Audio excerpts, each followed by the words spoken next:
Fala galera, o canal Samuel Venâncio tem a honra de receber mais uma vez Juliana Biolchi, diretora-geral da Biolchi Empresarial e especialista em recuperação judicial. Vocês que me acompanham aqui já viu que quando o Cruzeiro entrou com pedido de recuperação judicial, a Juliana esteve aqui no canal para começar a explicar esse processo, o que é uma recuperação judicial, e agora o Cruzeiro apresentou o plano de pagamento aos credores. E eu convidei a Juliana mais uma vez para a gente tentar falar de uma forma muito clara, que é um processo bastante complexo para a gente entender. Não é nada fácil, então todo mundo acompanhou aí, quem teve acesso ao processo de recuperação judicial na Justiça conseguiu ver, mas para entender aí fica complicado. Juliana, muito obrigado por atender mais uma vez aqui o meu canal e é um prazer sempre falar com você. Olá, Samuel, obrigada, o prazer é meu. Agradeço aí também aos nossos telespectadores. E, enfim, eu recomendaria, até para se as pessoas quiserem entender um pouco melhor, né, o que está acontecendo agora nesse processo, que assistam o nosso vídeo anterior, em que a gente teve um pouco mais de tempo para entrar na discussão do que é uma recuperação judicial. Então, eu vou pedir licença para ti, eu vou fazer compartilhar uma tela, que eu acho que vai ficar mais fácil se a gente usar um recurso visual aqui para as pessoas entenderem que momento a gente está no Perfeito. processo. Vamos lá. Vamos compartilhar aqui. Isso aí, ótimo, muito obrigada. Bom, então, remeto lá ao vídeo que a gente gravou logo no início, no ajuizamento desse pedido, mas, em síntese, eu acho bem interessante as pessoas entenderem que uma recuperação judicial, ela tem, de qualquer caso, né? Clube, empresa em geral, enfim, ela se desdobra em três fases.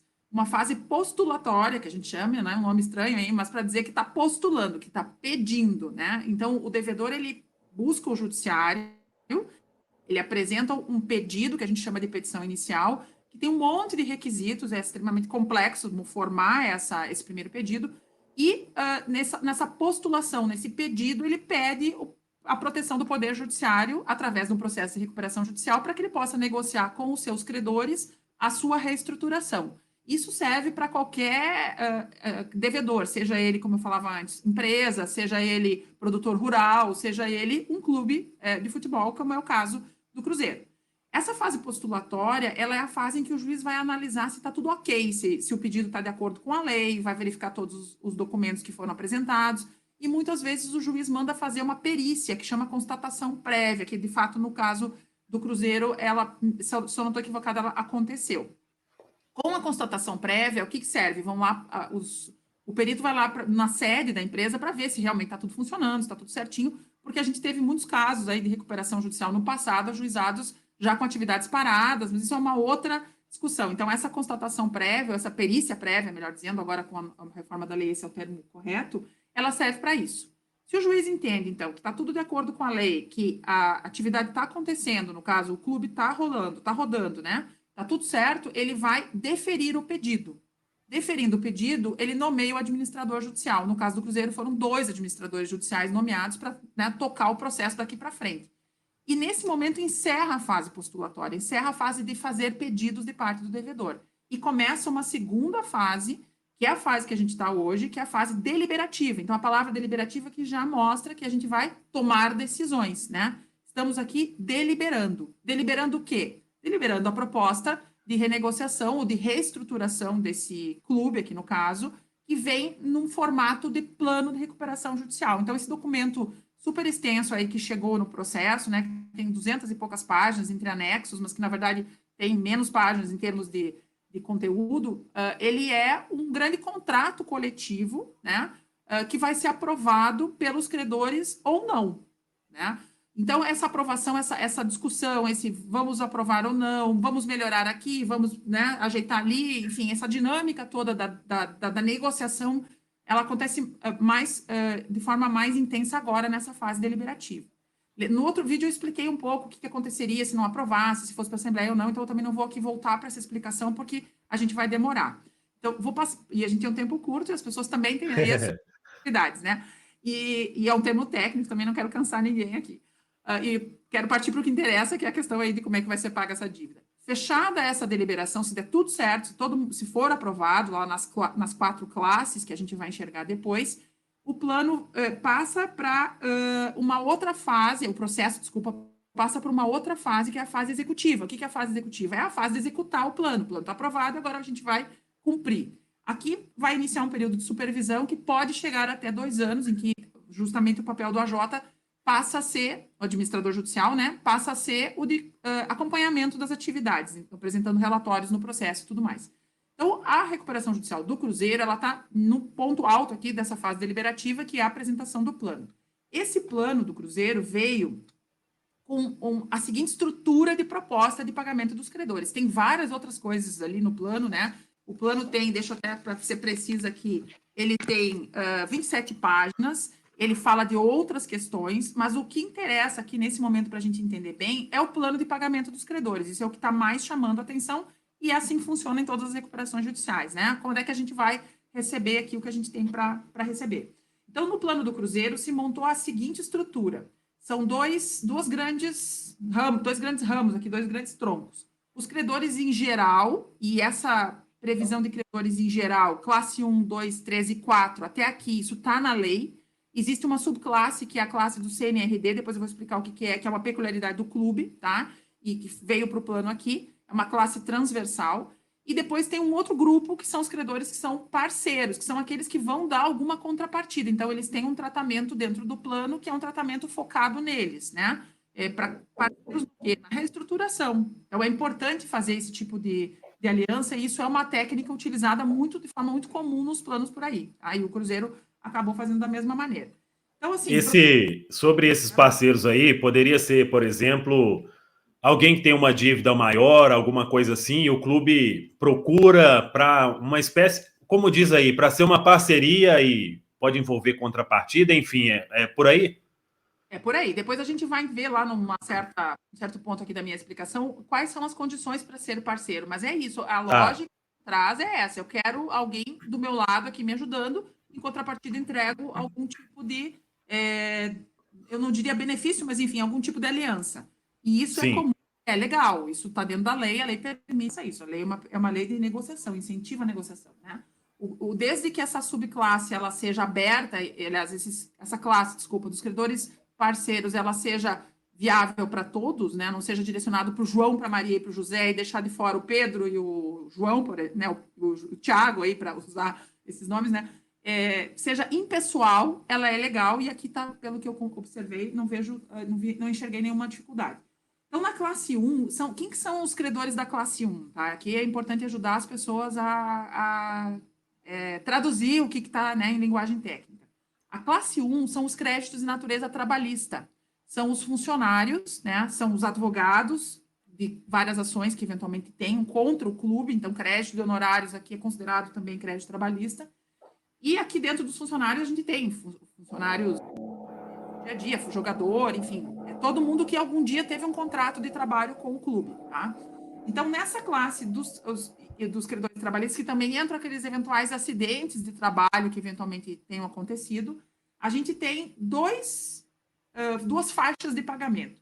Um pagamento linear de até 150 salários mínimos, que dá mais ou menos uns 181 mil reais hoje, no dia que for começar o pagamento, a gente não sabe quanto é que vai ser esse valor, mas mais ou menos isso, se fosse para começar a pagar hoje.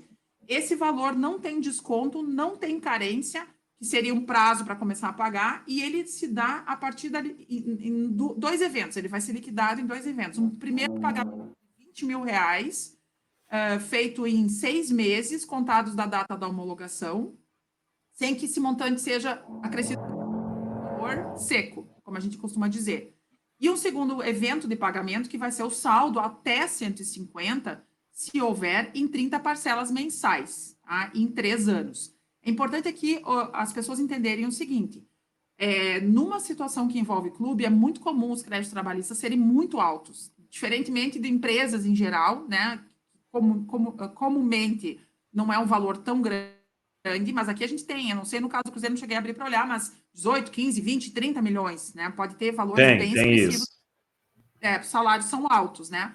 Então, tudo aquilo que passar de 150 salários mínimos, esses 180 mil reais, para todo esse pessoal dessa classe, joga para um terceiro fluxo de pagamento aqui, que é um deságio de 75%, que é o que é um deságio, né? Um deságio é um desconto, como está escrito aqui, de 75%, com uma carência de 24 meses. Essa carência e esses prazos todos, é importante, né, o nosso telespectador aqui entender, eles não começam a correr hoje, eles começam a correr na data de homologação do plano. Depois a gente vai falar um pouquinho sobre isso no tempo, né?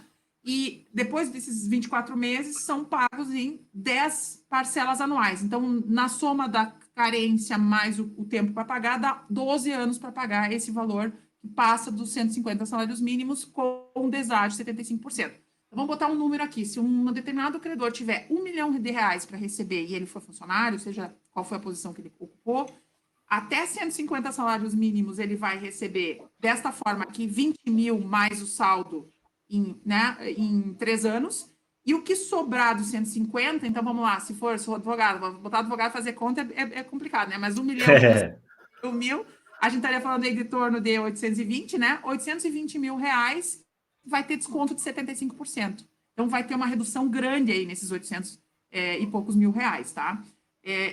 Isso é legal? Sim, isso é legal. Isso funciona para quê? Para fazer caber no caixa. Isso o telespectador tem que ter muita clareza em relação a isso, né? Quando a gente está numa recuperação judicial, quer dizer que aquela atividade, seja ela o clube, seja ela uma empresa, ela está sob o risco de não ser mais continuada. Então, a gente precisa ajustar, tem que trazer aquele valor todo de dívida que se acumulou para a capacidade de pagamento, para viabilizar a atividade de novo. Então, é normal, é do nosso setor. A gente vê, inclusive, deságios muito maiores do que esse, muitas vezes. Isso é do jogo, tá? Vai ser parte da negociação, agora vai provavelmente acontecer em cima disso aqui também, se tiver espaço. Porque não é uma questão assim de arbitra, né, Samuel? Eu não vou lá e chuto o deságio tem que ter viabilidade econômica, e muito provavelmente aqui que as pessoas que montaram esse plano têm clareza disso e partiram do que seria viável economicamente. Aí a gente tem a classe 2. O que é a classe 2? A classe 2 são os credores que têm algum tipo de garantia, tá? São créditos que a gente considera aí algum tipo de privilégio. Então, esses créditos, geralmente, eles têm um bem vinculado. No jargão, lá, a gente está falando de hipoteca, a gente está falando de penhor, ou a gente está falando da vinculação de algum direito, né? Uma calção, até outro tipo de vínculo aqui, que o direito foi utilizado para garantir o crédito. Então, esse crédito que já tem um tratamento mais... Ele é um crédito mais forte, né? A gente tem aqui as classes, e quando a gente fala em recuperação judicial, a gente fala de concurso de credores. Então, o concurso, ele trabalha com força de crédito, força a partir da garantia. O crédito mais forte aqui é o crédito trabalhista. Por isso que ele tem, né? Ele tem uma preferência e tem os limites lá na lei. A lei diz que o crédito trabalhista, que é a classe anterior, ele precisa ser pago em até 3 anos. Tem alguns desenhos ali, mas ele precisa ser pago em até 3 anos. Isso é um limite que a lei estabelece. E essa técnica de jogar esse 150 para frente, ela tenta contemplar exatamente isso, porque ela até 3 anos, ou num prazo maior, né, desde que seja dado garantia, e se joga 150 para outra classe, justamente para viabilizar esses 3 anos. Se o pessoal prestou atenção, né, o grosso que ficou aqui dentro da classe é pago em 3 anos. Então, se procurou aqui trabalhar com a legalidade. O que passou se considera crédito quirografário e se joga lá para outra classe para manter dentro do que a lei estabelece, tá? Aqui na classe 2, então, a gente tem o segundo crédito mais forte e, por isso, ele tem um tratamento um pouquinho melhor se a gente for comparar com a classe 3, que é o crédito quirografário. Um pouquinho melhor, me refiro aqui em termos de fluxo de pagamento.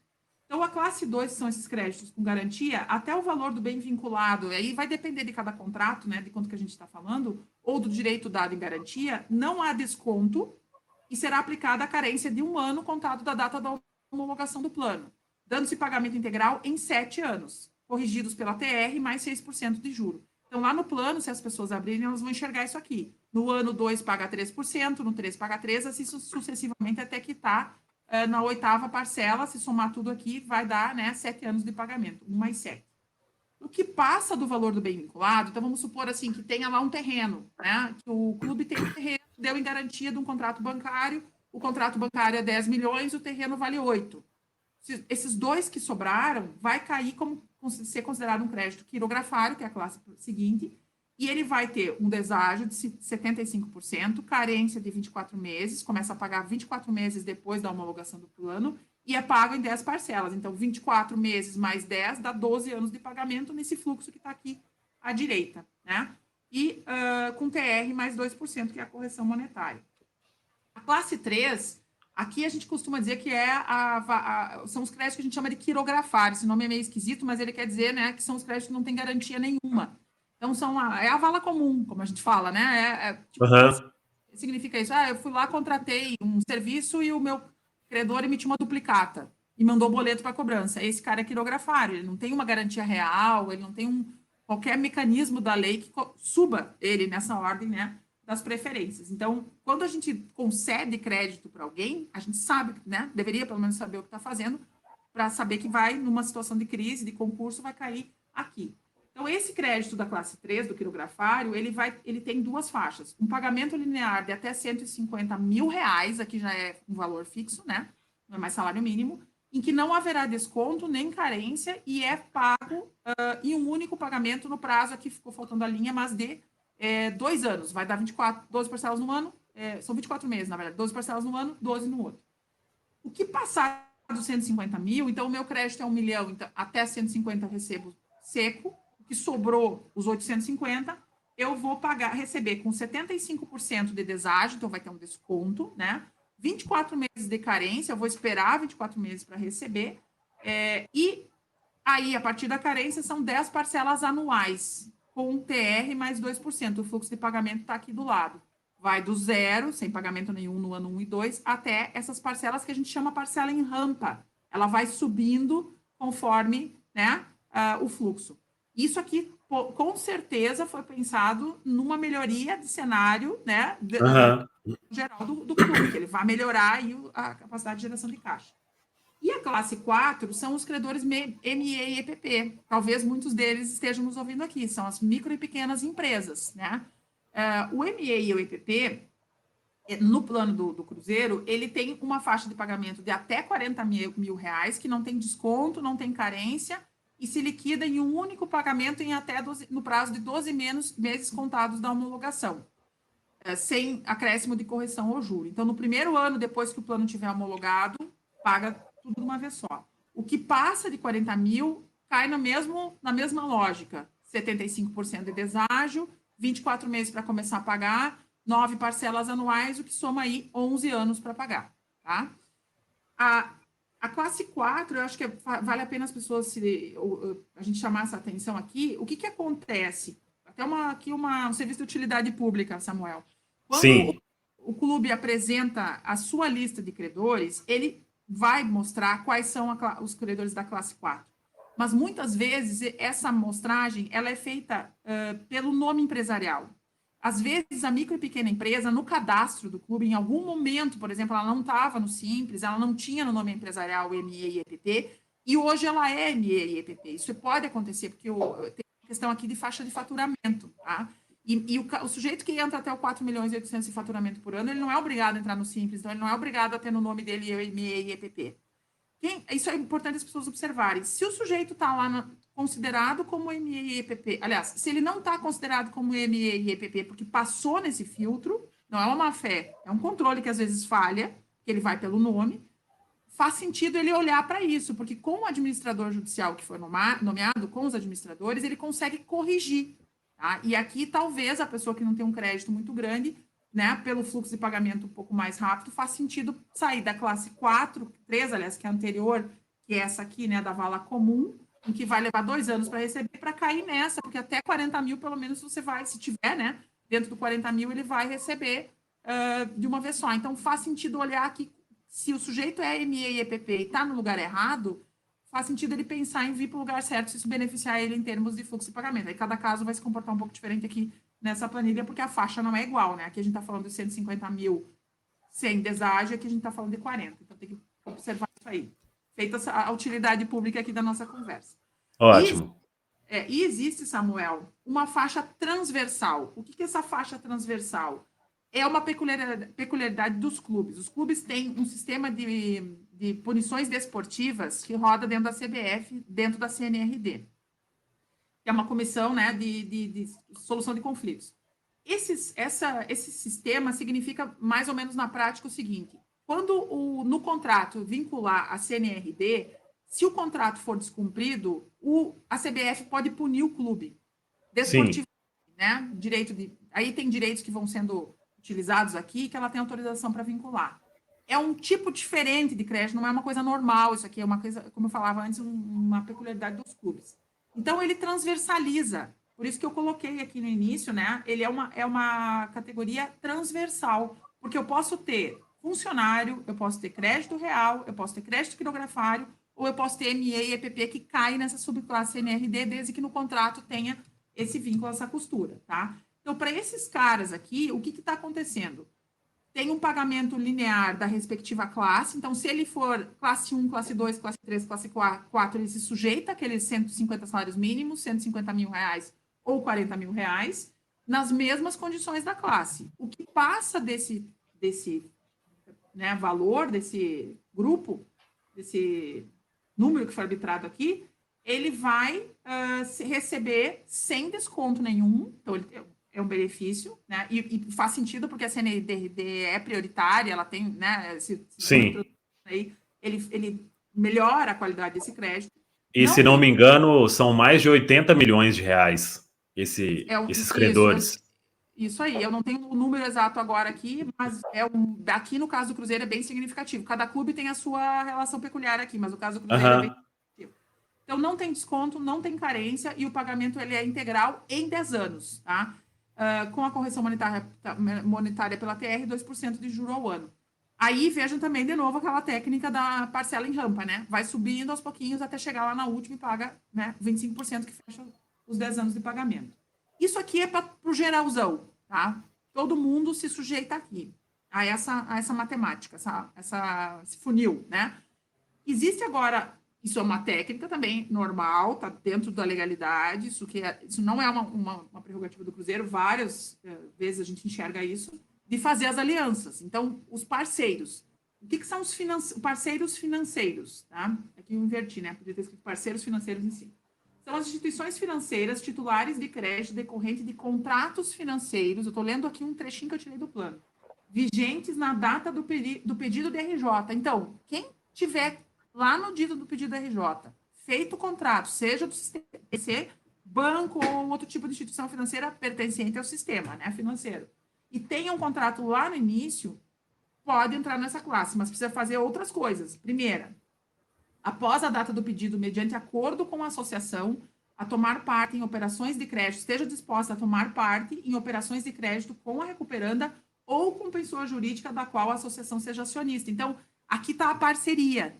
Eu preciso, pelo menos, ter o crédito na data do pedido e estar disposto a continuar fornecendo crédito, né? Então, aqui vem a parceria tanto com o clube quanto com alguém que o clube seja acionista. E aí a gente está falando, obviamente, da SAF, né? Ou outra entidade que ele tem ações.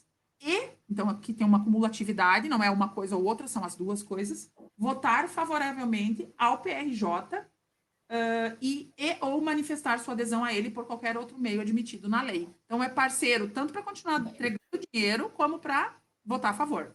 Esses caras vão receber um pagamento linear de 150 salários mínimos, R$1.000 até R$150.000, sem desconto, sem carência, liquidados em 6 meses contados da data da homologação, sem multa e juro. Então, lá no primeiro ano, já vai quitar esses 150 de uma vez só. E o que passar dos 150 não vai sofrer desconto, não tem carência e vai ser pago em 5 parcelas anuais, corrigidas pela TR, e 2% ao ano. Começa pequenininha a parcela e lá no último ano, ano 5, tem 70% de pagamento, né, desse valor que a gente chama de parcela balão. Jogou lá no fim uma parcela grande. O credor, esse mesmo tipo de técnica foi utilizado para fornecedores que não sejam financeiros, tá? Então, quem são esses caras? Deixa eu só voltar um passo, desculpa. Essa lógica aqui do credor financeiro é para crédito que existia antes. Esse cara vai ter que continuar dando crédito agora. Então, vai ter um outro contrato. São duas coisas que vão acontecer ao mesmo tempo, vai ter outro fluxo de pagamento. Nos fornecedores parceiros, então, a gente tem os titulares de créditos decorrentes de fornecimento de recursos, financeiros, tá certo, eu achei que tinha copiado errado, excetuadas as instituições financeiras que caem lá em cima, então, aqui pode ser que tenha algum tipo de fundo, coisa desse tipo, insumos, bens ou serviços da associação. Aqui vai caber um monte de gente, né? Portaria, vai caber o cara que um dia cortou grama, né? Enfim, todo mundo que de alguma maneira forneceu serviço, insumo, bola, camiseta, sei lá, que cabe o mundo, tá? A associação, excetuados os contratos de trabalho, imagem e equiparados ou correlatos, então, podem entrar, e se dispõem a, depois do pedido, mediante acordo com a associação, tomar parte nas operações de fornecimento, então vai continuar fornecendo serviço e votar a favor. Né? Para continuar prestando serviço ou bens para a associação ou para quem ela é acionista, que no caso a SAF, e votar a favor. Então, esses caras são os parceiros que não são bancos, né? Mas poderão existir. O resto aí é muito semelhante ao de cima, né? Bate o olho, a gente já vai enxergar isso. Então, em termos bem né, gerais, assim, e já entrando um pouquinho numa parte mais técnica, esse é o fluxo de pagamento que o Cruzeiro vai usar para suas dívidas. E um tema bem importante aqui, foi uma pergunta que tu me fez antes, aí, quando a gente estava preparando, né? Quanto tempo, quando começam a contar esses prazos? Esses prazos, eles vão começar a contar quando terminar essa fase deliberativa. Essa fase deliberativa agora apresenta o plano, os credores vão poder fazer objeções, muito provavelmente vai vir, é raríssimo não ter objeção, ainda mais num volume tão grande, né, de credores. Objeção é dizer assim, não estou de acordo. E aí vai ser convocada a Assembleia de Credores para votar o plano. Quando essa discussão toda terminar com a homologação do plano pelo juiz, pode ser votado o plano na Assembleia ou por termos de adesão, aí também a lei permite as duas técnicas, mas quando termina essa negociação toda e o juiz homologa aquele plano, aí começa a contar o prazo. Tá? Então, quando isso vai acontecer, a gente não sabe de antemão. Por quê? Porque a lei trabalha com alguns prazos, mas os prazos são dinâmicos, porque eles dependem do desenvolvimento da negociação no caso concreto. Então, em média, do que a gente está falando aqui? A gente está falando, eu calculo, em torno de 6 a 12 meses até concluir essa etapa. Por quê? Nós estamos no mês de setembro, até convocar a Assembleia, outubro, novembro. Depois a gente entra em recesso da Justiça até janeiro. A Assembleia pode ser suspensa por até 90 dias. Então, a gente vai, provavelmente, aqui ter uma esticada em função dessa parte ali das férias e tudo mais. Eu acho que até um ano a gente pode ser, já que tenha isso concluído. Aí começa a contar os prazos de carência. Mas é uma estimativa que eu posso aqui, né? Daqui a ela. Mas, assim, numa chuva de ideias, para as pessoas entenderem um pouco, é isso. Agora vamos às perguntas. Então, a tela pode continuar compartilhada ou... Acho que sim, né? Se a gente precisar dela ali, se você acha que faz sentido. Sim.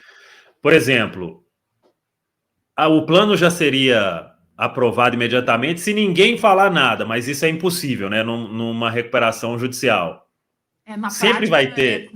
Sempre vai ter. Então, aí vem a Assembleia. E nessa Assembleia, como que é? O voto, todo mundo tem peso igual? Como que é calculado isso para se aprovar ou não o plano de RJ? Ótimo, ótima pergunta. Na Assembleia, os credores são organizados em classes, né? E essas classes vão sendo formadas, a lei tem uma lógica por trás, que é aquela ideia que eu falava antes do concurso. Então, eu equilibro essas forças conforme os créditos têm semelhança. Classe 1 são os funcionários. Aqui na classe 1, para o plano ser aprovado, ele precisa ter a mais da metade dos credores concordando com o plano por cabeça. Tá? Então, funcionário a gente conta 1 a 1, per capita. Né? A lei fala até essa expressão bem feia, né? Por cabeça, mas conta 1 a 1. Na classe 4 funciona igual, tá? Que é o ME e EPP. Então, tu vê que esses que são, de certa forma, créditos de vulneráveis, né? A lei trata isso, eles são considerados, cada um vale 1. Na classe 2 e na classe 3, a gente conta por valor do crédito. Então, a importância do crédito maior, ela é percebida aqui. E por cabeça. São 2 escrutínios. Para considerar aprovado o plano de recuperação judicial na classe 2 e na classe 3, tem que ter a maioria dos créditos por valor e por cabeça. É uma votação complexa, tu tem que fechar, é um quebra-cabeça grande aí que a gente precisa fechar. Se bater tudo isso nas 4 classes, o plano pode ser homologado pelo juiz, está maduro e está tudo certo. Ali nos parceiros, quem entrou obviamente, já está com aquela condição lá de voto favorável, né? Mas ele conta na classe para a qual ele pertencia. Ah, tá, entendi. E a Então, é uma subclasse NRD entra em cada uma dessas também. Isso aí. Aqui essa divisão é para pagar, mas para contar voto é a primeira linha aí, né, do geral, classe 1, 2, 3 e 4. Então esse processo aí vai seguir e, dando tudo certo, começa a executar, né, aquela terceira fase ali que você demonstrou. Isso aí. E só para voltar um pouquinho na tua questão anterior, aí o pessoal que é leigo começa a entender por que precisa ter parceria. Porque a parceria vai me garantir a aprovação, né? Fechar essas cabeças ou esse percentual de crédito nessas 4 classes. Não teria sentido eu criar uma classe separada para contar voto do parceiro, tu entende? Aí não, Entendi. né? E aí sim, como tu me perguntou, fechou a deliberação, foi aprovado o plano, a gente entra na fase de execução, que é o efetivo pagamento. De uma maneira em geral, por tudo que você leu e analisou, em primeiro lugar, eu acho que é importante a gente falar que está tudo dentro da lei, né, Juliana? É uma coisa que é permitida, então a associação ela precisa dessa RJ, da recuperação judicial, porque senão não vai existir mais associação, né? Mais ou menos assim, né? É isso aí. O que a lei. Acho que agora a gente pode parar o compartilhamento aqui para poder se enxergar um pouquinho melhor. O que a lei da SAF ela trouxe para os clubes em geral? E o Cruzeiro só foi lá e aderiu a essa oportunidade, né? Ela trouxe para eles a possibilidade justamente de se viabilizarem. Hoje a gente sabe que existem muitos clubes que, do ponto de vista financeiro, são inviáveis. Porque todo mundo sabe também, má gestão, às vezes uma gestão muito entusiasmada, ou os resultados que não vieram, aí tem de tudo, né? A gente começa a brigar, cada gaveta tem os seus elementos dentro. Mas a recuperação judicial, ela foi, e a extrajudicial, que é uma outra opção, que também é interessante, mas não foi o caminho do Cruzeiro, elas existem, elas são oportunizadas justamente para viabilizar essa atividade. Isso está tudo dentro da lei. E existiria para os clubes um terceiro funil aqui, que é o RCE, que foi um certo ponto, até uma certa altura, a decisão do Cruzeiro. Mas por que o RCE, eles acabaram desistindo? Porque o RCE não ia resolver o problema. Precisava, a gente enxerga aqui agora por quê? Precisava uma boa redução do passivo, nós estamos falando de deságio de 75%, para que esse passivo coubesse no caixa. Muito provavelmente, em 10 anos, que era lá o prazo previsto no RCE, essa conta não ia ser paga. E eu acho que isso é a lógica da lei. Eu sei que às vezes o sujeito que é credor não gosta, e a gente entende, né? Mas é do jogo. Você tem que, quando está numa situação em que a atividade está sob o risco de ter continuidade ou não, ela pode terminar, que vai acabar a associação, como tu falou, os prejuízos precisam ser repartidos, né? Economicamente falando. E o credor acaba dando aí fazendo a sua cota de sacrifício. O devedor também faz. Porque qual é o sacrifício que o clube está fazendo aqui? O clube está mandando gente embora, o clube está passando por uma reestruturação grande do ponto de vista, ao constituir uma SAF, passando por uma reestruturação da gestão, indo para uma gestão mais profissionalizada, está começando a ver a estratégia no longo prazo, né? Então, também tem contrapartidas acontecendo aqui. Cada um dá um pouquinho de sangue para, no final, aí a gente ter, né, a atividade restabelecida. Perfeito. Juliana, muito obrigado mais uma vez pelo esclarecimento. Acho que quem acompanhou até aqui vai entender muito mais do que entrou sem entender e vai sair entendendo muita coisa deste plano de RJ do Cruzeiro. E já fica o convite aqui para, quando aprovar e se aprovar, a gente voltar para falar mais sobre isso, a fase de execução. E muito obrigado mesmo pelo atendimento aqui, por estar aberta mais uma vez ao convite aqui do meu canal. Obrigada, Samuel. Sempre às tuas ordens. A gente tinha programado falar em 15 minutos, levou 33, mas Tá o ótimo. tema é um pouco mais comprido, né? Mas sempre à disposição aí para tentar ajudar o pessoal a entender. Para nós que trabalhamos nessa área, é muito importante que as pessoas entendam, né? Como é que funcionam esses mecanismos para até tirar alguns ranços que às vezes existem em relação às recuperações, seja judicial ou extrajudicial. Então, eu te agradeço a oportunidade. Tá bom, muito obrigado. Um abraço. Outro para você.